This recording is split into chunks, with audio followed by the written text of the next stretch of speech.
Hello everyone, मेरा नाम है अजय कुमार साहू और मैं एमएससी 4th सेमेस्टर का स्टूडेंट हूँ। और आज मैं आप लोग को oxygen deficiency stress and physiological responses by organisms इसके बारे में बताऊंगा कि जो ऑक्सीजन डिफिशियंसी स्ट्रेस है वो क्या होता है और उसके प्रति जो ऑर्गेनिजम्स हैं वो किस प्रकार से फिजियोलॉजिकल रिस्पॉन्स प्रदर्शित करते हैं, इसके बारे में आज हम इस लेसन में जानेंगे। तो चलिए चलते हैं। सबसे पहले यह जानते हैं कि ये जो स्ट्रेस क्या है। तो स्ट्रेस जो है कोई भी इन्वायरमेंटल कंडीशंस है जब यह जो है अनफेवरेबल हो जाता है, जो ऑर्गेनिजम्स के ग्रोथ, सर्वाइवल और डिस्ट्रीब्यूशन को इफ़ेक्ट करता है, यानी कि उनको अनफेवर कर देता है, तब हम इसको क्या बोलते हैं, स्ट्रेस कंडीशन कहते हैं। अब देखते हैं ऑक्सीजन डिफिशिएंट स्ट्रेस क्या होता है। जब ऑक्सीजन की जो उपयुक्त मात्रा है, जितनी की आवश्यक है ग्रोथ और डेवलपमेंट के लिए, उतनी जब जो है एक ऑर्गेनिज्म को नहीं मिल पाती, तब ऑर्गेनिज्म अपने फिजिकल और मेंटल जो स्थिति है उसमें क्या करता है, एक स्ट्रेस फील करने लगता है।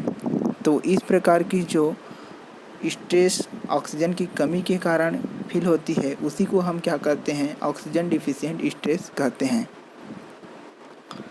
अब हम देखते हैं कि एक एक्वेटिक सिस्टम में किस प्रकार से ऑक्सीजन डिफिशियंसी होती है और जो एक्वेटिक ऑर्गेनिजम्स हैं इस डिफिशियंसी के प्रति अपना रिस्पॉन्स देते हैं।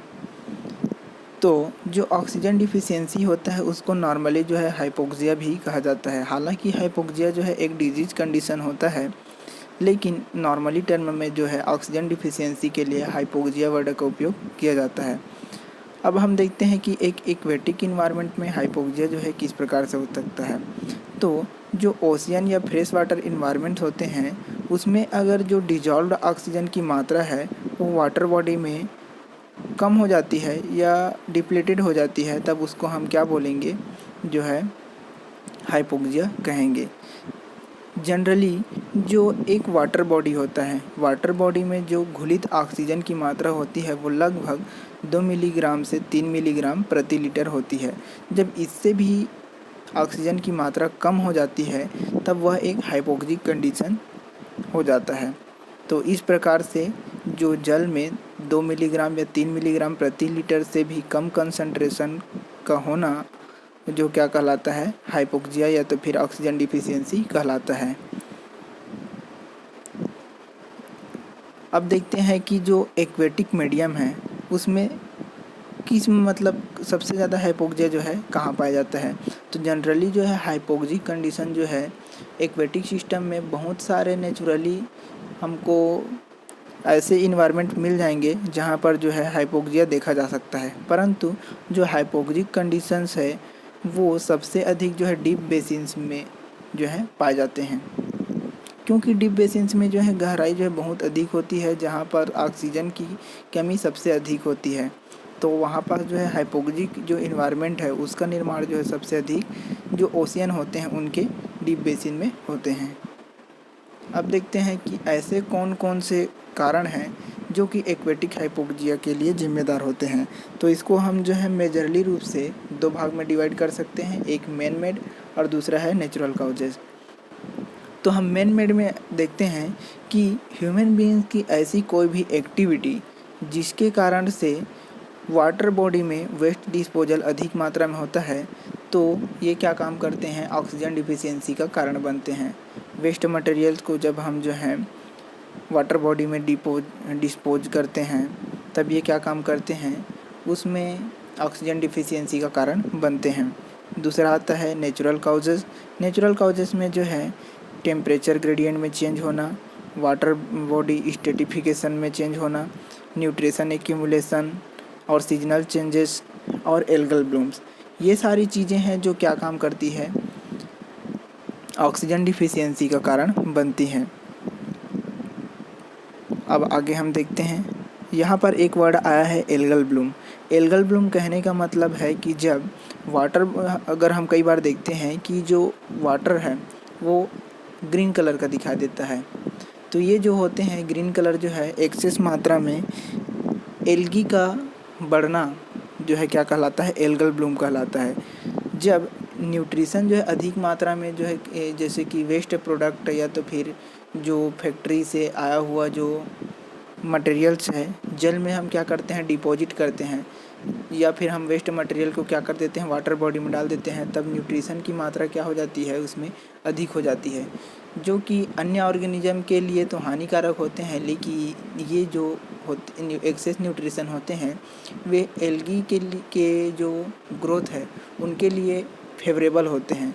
और इतने अधिक मात्रा में एल्गी जो है प्रोड्यूस हो जाते हैं कि ये क्या करते हैं पूरे जो वाटर सरफेस है उसको क्या कर लेते हैं कवर कर लेते हैं, जिसके कारण जो है वाटर बॉडी की जो सरफेस एरिया है उसको कवर कर लेने से हाइपोक्सिक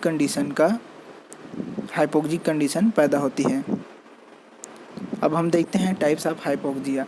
ऐसे तो हाइपोक्सिया जो है बहुत प्रकार के होते हैं, परंतु एक मेडिसिन टर्म में हम जो है इसको जो है 4 भागों में डिवाइड कर सकते हैं। एक होता है हाइपोजेमिक हाइपोक्सिया।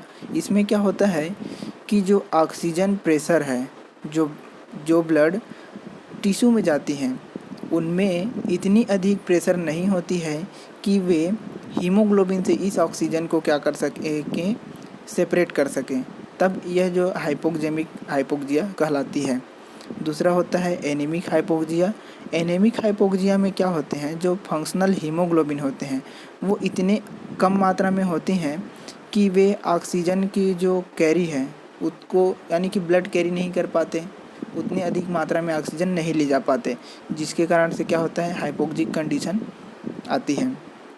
फिर आता है स्टेगनेंट हाइपोक्सिया, जिसमें कि ब्लड तो नॉर्मल होता है, ब्लड जो है नॉर्मल होता है, परंतु जो ब्लड की फ्लो है वो कम मात्रा में होता है, यानी कि जो टिश्यू होता है वहाँ पास इतनी अधिक मात्रा में ब्लड नहीं पहुँच पाता, और अगर ब्लड कम मात्रा में पहुँचेगा तो उसके साथ जो ऑक्सीजन है वह भी कम मात्रा में पहुँचेगा। तो ऐसी स्थिति में जो हाइपोक्सिक कंडीशन होती है तो उसको हम क्या बोलते हैं स्टेगनेंट हाइपोक्सिया कहते हैं। अब आता है चौथा जो है हिस्टोटॉक्सिक हाइपोक्सिया। हिस्टोटॉक्सिक हाइपोक्सिया में क्या होते हैं जो टिश्यू सेल्स होते हैं वो क्या हो जाते हैं पॉइजनस हो जाते हैं, जिसके कारण जो ऑक्सीजन का उपयोग ठीक प्रकार से नहीं कर पाते। कहने का मतलब ये है कि जो ब्लड है हीमोग्लोबिन है और ऑक्सीजन इनमें तो ये जो है नॉर्मल होते हैं, परंतु जब सेल्स ही एब नॉर्मल हो जाता है कि जो ब्लड है उससे ऑक्सीजन को सेपरेट नहीं कर पाता या तो फिर उसमें उपस्थित ऑक्सीजन का यूज नहीं कर पाता, तब उसको हम क्या बोलेंगे हिस्टोटॉक्सिक हाइपोक्सिया कहते हैं। इस प्रकार से जो है हाइपोक्सिया के टाइप्स हैं और भी बहुत सारे इसके अलावा हाइपोक्सिया होते हैं, जैसे एनीमिक हाइपोक्सिया जो होते हैं उसमें क्या होता है कई बार जो ऑक्सीजन की डिफिशियंसी है वो पूर्ण रूप से डिफिशियंट हो जाते हैं, तो वो एक डिजीज कंडीशन प्रोवाइड करता है। इस प्रकार से बहुत सारे और भी हाइपोक्सिया उपस्थित हैं। अब देखते हैं कि ऐसे एनिमल में ऐसे कौन कौन से पार्ट हैं जो हाइपोक्सिया के कारण सबसे ज़्यादा अफेक्ट होते हैं। तो सबसे पहले देखते हैं लंग्स हैं, हार्ट, ट्रेकिया, ब्लड और ब्रेन। ये सारे जो पार्ट हैं वे सबसे ज़्यादा अफेक्ट होते हैं। अब हम देखते हैं कि जो हाइपोक्सिक कंडीशंस हैं उसके प्रति जो एक्वेटिक ऑर्गेनिज्म है किस प्रकार से रिस्पॉन्स देते हैं। तो जो एक्वेटिक ऑर्गेनिजम्स होते हैं वे पहला तो है ऑक्सीजन सेंसिंग स्ट्रक्चर। क्या काम करते हैं, जैसे ही हाइपोक्सिक कंडीशन आता है ये एक ऑक्सीजन सेंसिंग स्ट्रक्चर का निर्माण करते हैं। ये ऑक्सीजन सेंसिंग स्ट्रक्चर क्या होते हैं, न्यूरोएपिथेलियल सेल्स होते हैं। न्यूरोएपिथेलियल सेल्स क्या काम करते हैं, जैसे ही हाइपोक्सिक कंडीशन आते हैं ये क्या काम करते हैं, जो आउटवर्ड पोटेशियम लीक चैनल होते हैं उसको क्या कर देते हैं, इनहिबिट कर देते हैं, जिसके कारण क्या होता है ये जो सेल्स होते हैं, जो न्यूरोएपिथेलियल सेल्स की जो पोटेंशियल होती हैं, मेम्ब्रेन पोटेंशियल होती है वो क्या हो जाती हैं, बढ़ जाती है, जिसके कारण जो सेल्स होते हैं वो डीपोलराइज हो जाते हैं। जिसके कारण से डीपोलराइज कहने का मतलब ये है कि ये फंक्शनल एक्टिविटी में आ जाते हैं। इस प्रकार से जो ऑक्सीजन सेंसिंग स्ट्रक्चर है वे जो है हाइपोक्सिक कंडीशन में फिजियोलॉजिकल रिस्पॉन्स का काम करती है। अब हम देखते हैं दूसरा है एक्वेटिक सरफेस रेस्पायरेशन। जब हाइपोक्सिक कंडीशन क्रिएट होता है तब क्या करते हैं फिशेस जो हैं, जो डीप सी फिशेस होते हैं जहाँ पर हाइपोक्सिक कंडीशन होता है वे स्विम करके कहाँ जाते हैं, सरफेस पर आ जाते हैं। और सरफेस पर आकर के क्या काम करते हैं, जो वेंटिलेट करने का काम करते हैं, वहाँ पर वेंटिलेट करते हैं और जो है वाटर बॉडी की जो सरफेस एरिया है वहाँ से ऑक्सीजन का कंजम्पशन करने का काम करते हैं। तीसरा है एरियल रेस्पिरेशन या तो फिर एयर ब्रीदिंग। एयर ब्रीदिंग मतलब जब क्या होता है, हाइपोक्सिक कंडीशन आता है तब क्या करते हैं, इनमें कुछ जो ऐसी संरचनाओं का निर्माण होता है जो क्या काम करते हैं, एयर ब्रीदिंग करने का काम करते हैं। जैसे कि है गैस ब्लैडर है, लैब्रिंथ है और जो गैस्ट्रोइंटेस्टाइनल ट्रैक्ट में मॉडिफिकेशन होता है, ये क्या काम करते हैं, जो एटमॉस्फेयर है, एटमॉस्फेयर से सीधे ही ऑक्सीजन को एक्सट्रैक्ट करने का काम करते हैं। फिर आता है चौथा, गिल रीमॉडलिंग इन हाइपोक्सिया। तो हाइपोक्सिया में क्या करते हैं, कुछ जो फिशेस होते हैं अपने गिल को रीमॉडल कर लेते हैं और उनकी संख्या में या तो कमी कर लेते हैं या तो फिर बढ़ा लेते हैं। गिल रीमॉडल के कारण क्या होता है, जो रेस्पिरेटरी सरफेस एरिया है वो बढ़ जाता है, जिसके कारण से इनको जो ऑक्सीजन कंजम्पशन में हेल्प होती है। अब हम देखते हैं एम्फीबिया में जो एम्फीबिया है, एम्फीबिया एक एम्फीपैथिक एनिमल होता है। एम्फीपैथिक कहने का मतलब ये है कि ये जो होते हैं टेरेस्ट्रियल और वाटर दोनों में रहते हैं। तो जो जल में पाए जाने वाले जल में जो मोस्टली रहते हैं उनमें क्या होता है, एक्सटर्नल गिल का फॉर्मेशन होता है, जैसे कि हम जो है इनके एक्सोलोटल लार्वा में देख सकते हैं। ये जो है हाइपोक्सिक रिस्पॉन्स है जो कि इनको हाइपोक्सिक कंडीशन से बचाने में हेल्प करते हैं। अब देखते हैं हीमेटोक्रिट। ये जो है सर्कुलेटरी सिस्टम से रिलेटेड होता है। हीमेटोक्रिट कहने का मतलब है कि जो रेड ब्लड सेल्स की संख्या है, यानी कि रेड ब्लड सेल्स की जो मात्रा है उसी को हम जो है हीमेटोक्रिट कहते हैं। तो क्या होता है, जो हीमेटोक्रिट है जैसे ही हाइपोक्सिक कंडीशन आता है अपने रेड ब्लड सेल्स की संख्या में बढ़ोतरी कर लेते हैं। ऐसा करने से क्या होता है कि जैसे ही रेड ब्लड सेल्स की मात्रा में क्या होती है, बढ़ोतरी होती है या इंक्रीज होता है, तब जैसे ही रेड ब्लड सेल बढ़ेगा तो उसमें ऑक्सीजन की भी जो हीमोग्लोबिन है, ऑक्सीजन जो कि हीमोग्लोबिन से अटैच होता है उसकी संख्या भी बढ़ेगी और जो है वो टिश्यू में भी जाएगा। इससे क्या होगा, हाइपोक्सिक कंडीशन से बचा जा सकता है। आगे हम देखते हैं changing the binding affinity of haemoglobin. जैसे ही हाइपोक्सिक कंडीशन आता है ये क्या काम करते हैं, इनके जो हीमोग्लोबिन होते हैं वे उनकी जो बाइंडिंग एफिनिटी है वो बढ़ जाती है। वो ऑक्सीजन से अधिक मात्रा में क्या कर लेते हैं, जुड़ने लगते हैं और क्या काम करते हैं, एक ऑक्सीजन मतलब अधिक मात्रा में प्रोवाइड करते हैं। फिर आता है मेटाबॉलिक चैलेंज। मेटाबॉलिक चैलेंज क्या होता है, जैसे कि अगर हम देखें तो एटीपी का प्रोडक्शन कब होता है, इलेक्ट्रॉन ट्रांसपोर्ट सिस्टम में एरोबिक कंडीशंस में होता है, यानी कि जब ऑक्सीजन उपलब्ध रहता है तब। लेकिन जब हाइपोक्सिक कंडीशन में ऑक्सीजन की डिफिशियंसी होती है तब ये क्या काम करने लग जाते हैं, एनएरोबिक रेस्पिरेशन करने लगते हैं। एनएरोबिक मेटाबॉलिज्म के द्वारा ये एटीपी प्रोडक्शन करने लगते हैं, क्योंकि किसी भी माध्यम में हो एनर्जी की आवश्यकता तो पड़ती ही है। तो एनएरोबिक की जो मेटाबॉलिज्म है उसमें ग्लाइकोलाइसिस और सबस्ट्रेट लेवल फास्फोरिलेशन जो है एटीपी प्रोडक्शन में मुख्य पाथवे का काम करते हैं। इस प्रकार से ये जो क्या काम करते हैं, फिजियोलॉजिकल रिस्पॉन्स देते हैं, जिससे कि ये अपने जो हाइपोक्सिक स्ट्रेस कंडीशन है उससे में अपने आप को जीवित रख सकें। अब हम देखते हैं टेरेस्ट्रियल ऑर्गेनिजम्स में जो हाइपोक्सिक कंडीशन है या तो फिर ऑक्सीजन डिफिशियंसी स्ट्रेस है उसका क्या इफेक्ट होता है और किस प्रकार से रिस्पॉन्स होता है। तो हम देखते हैं कि जो ऑक्सीजन डिफिशियंसी स्ट्रेस में ऐसे कौन कौन से सिस्टम जो है मुख्यतः इन्वॉल्व होते हैं, ये इन पर अधिक इफेक्ट होता है। तो वो होते हैं respiratory system, cardiovascular system, nervous system, circulatory system. ये जो चारों सिस्टम होते हैं वो मुख्य रूप से इफेक्टेड होते हैं। और जो इम्यून सिस्टम है, इम्यून सिस्टम भी जो है थोड़ी बहुत मात्रा में जो है ऑक्सीजन डिफिशियंसी स्ट्रेस में अफेक्टेड होते हैं, जिसके कारण विभिन्न प्रकार के डिजीज़ होते हैं। अब देखते हैं कि हाइपोक्सिया के कारण क्या क्या हो सकते हैं, या तो नेचुरल हो सकता है। नेचुरल के अंतर्गत क्या क्या आता है, अर्थक्वेक है, फॉरेस्ट फायर है, अल्टीट्यूड है, डेट्राइटस मटेरियल का क्या होना, एक्यूमुलेशन होना। ये सारी चीज़ें क्या काम करती हैं, हाइपोक्सिक कंडीशन क्रिएट करने में हेल्प करते हैं। अब देखते हैं हम जो है आर्टिफिशियल काउजेज, व्हीकल्स, अधिक मात्रा में जो है वाहनों का प्रयोग, mining, cutting of forest, factories, smoking materials, ये सारी चीज़ें क्या करती है, जो है ऑक्सीजन डिफिशियंसी जो इन्वायरमेंट है उसके निर्माण करने में हेल्प करते हैं। अब देखते हैं जो effect of oxygen deficiency in organism. तो ऑर्गेनिज्म में ऑक्सीजन डिफिशियंसी का क्या प्रभाव होता है, decrease in respiration lead to metabolic rate, malfunction of all other life process, death and mortality, many physiological and psychological disorders. इस प्रकार से जो है ऑक्सीजन डिफिशियंसी का जो प्रभाव है वो ऑर्गेनिज्म में देखा जा सकता है।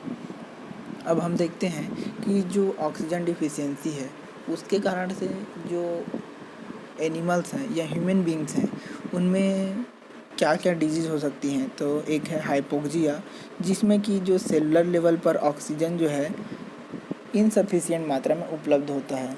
ये क्या क्या हो सकते हैं, हाइपोक्सिक हो सकते हैं, एनीमिक हो सकते हैं, सर्कुलेटरी हो सकते हैं, हिस्टोटॉक्सिक हो सकते हैं। दूसरा आता है एस्फाइजिया, जिसमें कि जो ब्लड में ऑक्सीजन की जो सप्लाई है वो कम होती है। एनोक्सिया, जिसमें कि टिश्यू में ऑक्सीजन की एब्सेंस हो जाती है। अस्थमा और ब्रोंकाइटिस, ये जो सारी डिजीज़ हैं वो क्या होती हैं, ऑक्सीजन डिफिशियंसी के कारण ही होते हैं। यह एक प्रकार से एक फिजियोलॉजिकल रिस्पॉन्स है जो ये डिजीज़ के रूप में, अगर ये डिजीज़ ना हो तो क्या होगा, जो ऑर्गेनिज्म है वो जीवित नहीं रह पाएगा। तो एक हिसाब से यह हम कह सकते हैं कि जो डिजीज़ होते हैं वो ऑक्सीजन डिफिशियंसी स्ट्रेस के रिस्पॉन्स में हमारे जो सेल्स हैं या जो हमारे बॉडी है वह रिस्पॉन्स करता है और डिजीज कंडीशन हो करके क्या करते हैं, हमें सरवाइव करने में हेल्प करते हैं। अब हम देखते हैं फिजियोलॉजिकल रिस्पॉन्स जो है किस प्रकार से होता है। पहला तो है हम देखते हैं रेस्पिरेटरी रिस्पॉन्स। तो रेस्पिरेटरी सिस्टम जो है सबसे पहले हम बर्ड में देखते हैं।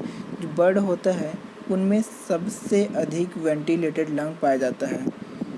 ये जो अधिक मात्रा में क्या होते हैं, वेंटिलेटेड होते हैं, क्योंकि इनको उड़ते समय अधिक मात्रा में ऑक्सीजन की आवश्यकता होती है, इसलिए इनमें क्या पाए जाते हैं, वेंटिलेटेड लंग पाए जाते हैं। इनमें ऑक्सीजन डिफिशियंसी से बचने के लिए क्या होते हैं, एक्सेसरी एयर सैक होते हैं जो कि उड़ते समय ऑक्सीजन कंजम्पशन में हेल्प करते हैं। इस प्रकार से जो है हम इस डायग्राम के माध्यम से देख सकते हैं कि इनमें ब्रीदिंग किस प्रकार से होती है। इनमें इनहेलेशन और जो एक्सहेलेशन है वो दिखाया गया है। जब इनहेलेशन होता है तब क्या होता है, एयर से पूरी तरीके से भर जाता है, और जब एक्सहेलेशन होता है तब जो एयर सेक हैं वो क्या हो जाते हैं, एम्प्टी हो जाते हैं और लंग जो है भर जाता है। इस प्रकार से जो है क्या करते हैं, इनमें ब्रीदिंग होती है। अब देखते हैं हम जो है ह्यूमन में किस प्रकार से रेस्पिरेटरी चेंजेस होते हैं। जैसे ही हम जो है अल्टीट्यूड में ऊपर की तरफ जाते हैं वैसे वैसे ऑक्सीजन की मात्रा जो है कम होती जाती है। तो इस जो ऑक्सीजन डिफिशिएंट इन्वायरमेंट है उसमें ऑक्सीजन की कंजम्पशंस के लिए क्या होता है, जो रेस्पिरेटरी रेट है वो बढ़ जाता है ताकि अधिक से अधिक मात्रा में ऑक्सीजन कंजम्स कर सकें। दूसरा होता है जब हम जो है ठीक इक्वेटर से नीचे की तरफ जाते हैं तब जो हाई अल्टीट्यूड में जो हाइपोक्सिक कंडीशन क्रिएट होता है, ठीक उसी प्रकार का जो हाइपोक्सिक कंडीशन है वो इक्वेटर से नीचे की तरफ जाने पर भी होता है और जो रेस्पिरेटरी रेट है वो बढ़ जाता है। अब देखते हैं स्पोर्ट पर्सन और नॉर्मल पर्सन में क्या डिफरेंस होता है। स्पोर्ट पर्सन जो होते हैं उनमें मेटाबॉलिक एक्टिविटी अधिक होती है। जब मेटाबॉलिक एक्टिविटी अधिक होती है तो इनके सेल्स को अधिक मात्रा में क्या होती है, ऑक्सीजन की आवश्यकता होती है, जिससे कि एनर्जी की आवश्यकता होती है और इनमें मेटाबॉलिक एक्टिविटी अधिक होती है। और मेटाबॉलिक एक्टिविटी अधिक होती है तो एनर्जी के निर्माण के लिए अधिक मात्रा में ऑक्सीजन की भी आवश्यकता होगी। इसलिए इनको जो है हाइपोक्सिक कंडीशन से ज़्यादा मतलब इनको ज़्यादा सामना करना पड़ता है।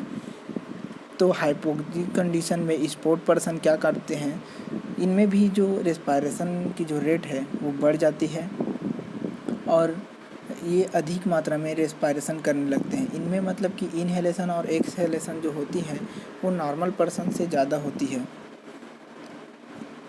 अब हम देखते हैं सर्कुलेटरी सिस्टम में जैसे कि हम बता चुके हैं हीमेटोक्रिट रिस्पॉन्स होता है, जिसमें कि जो है आरबीसी की संख्या बढ़ जाती है। हीमोग्लोबिन की जो एफिनिटी है वो ऑक्सीजन से बढ़ जाती है। इस प्रकार से क्या काम करते हैं सर्कुलेटरी सिस्टम में भाग जो है एक हाइपोक्सिक स्टेज में जो है रिस्पॉन्स देते हैं।